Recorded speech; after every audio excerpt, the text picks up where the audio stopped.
ఇటు దొల్లేరు. అమ్మవారు అటు వచ్చి కూర్చుంది గుమ్మం మీద, అటు చూస్తున్నారు. చూస్తూ ఇటు తిరిగారు. మళ్ళీ మళ్ళీ అమ్మవారు వచ్చి ఇటు కూర్చుంది.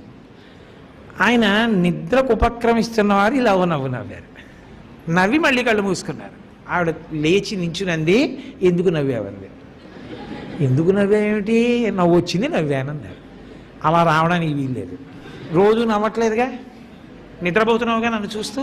ఇవాళ ఎందుకు నవ్వావు, జోగుతూ ఎందుకో నవ్వావు నాకు చెప్పు, ఎందుకో నాకు తెలుసండి. ఆవిడ సర్వజ్ఞ, ఆవిడకి ఎందుకు తెలియదు. ఆయన అన్నాడు, మరి తీరా చెప్పాక నువ్వు నన్ను కోప్పడకూడదన్నారు. చెప్పు పర్వాలేదండి.